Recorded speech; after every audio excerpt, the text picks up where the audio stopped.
नागरिकांच्या प्रतिक्रिया नागरिकच सांगू शकतील.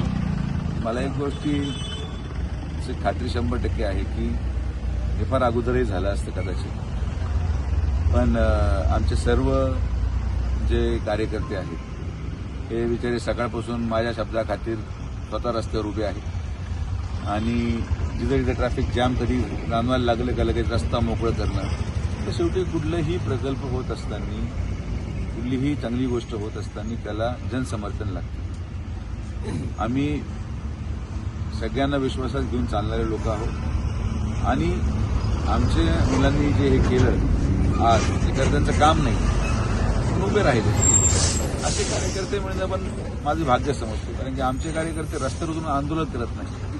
आमचे कार्यकर्ते नेत्याने दिलेला आदेश पाळतात आणि मी त्यांना सकाळपासून 4दा फोन लावला की काय झालंय, कुठं अडकलंय का, काय अडकलंय का. कारण की नुसतं एकदा येऊन फोटो काढून आणि व्हिडिओ काढून जाऊन परत जर लोकांना न्याय नाही मिळाला तर लोक माझं विश्वास संपून जाईल लोकांचा माझ्यावर. तुम्ही माझा विश्वास कधी संपू देत नाही.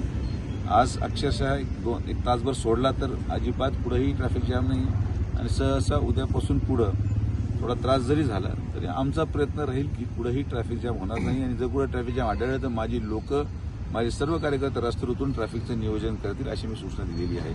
तर रावरीकरांना जो त्रास झाला त्याबद्दल मी दिलगिरी व्यक्त करतो, पण आता असं होऊ देणार नाही एवढीच मी खात्री देऊ शकतो. आपण होमगार्डांचा पगार देणार होता, आज 20 होमगार्ड मंजूर झाले, काय सांगाल? होमगार्ड मंजूर झाले कारण की हा प्रस्ताव कधी पाठवला नव्हता. माननीय पालकमंत्री महोदयांनी डीजी होमगार्डशी आज फोनवर चर्चा केली.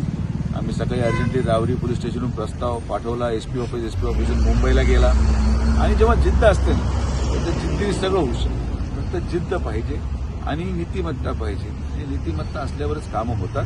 तर होमगार्ड माझ्या मते लवकर आले पाहिजेत आणि राहुरीचेच मुलं आहेत ज्यांनी होमगार्डची ट्रेनिंग केलेली आहे. त्यांना फक्त रुजू व्हायचं आहे कामावर. असं काही कुठून अमेरिकेहून आणि कुठून जपानहून लोक येत नाहीत. राहुरीचेच आपले मुलं आहेत, त्यांना रोजगार मिळेल. आणि शासनाला सांगितलं साधारण ते म्हणत होते कुठेतरी 15-20 हजार रुपये खर्च त्यांचा रोज पडतो. म्हटलं काय महिन्याभराचा विषय आहे, 7-7.5 लाख रुपये जनतेने एवढं दिलंय मला तर 7 लाख रुपये काय फार मोठी गोष्ट त्यांनी देऊन टाका. 7 लाख रुपयांनी मी लहान होतोय ना काय, पण जनतेचे त्रास कमी झाले. 7 लाख रुपये तर 7 लाख रुपयाला काही मूल्य नाही.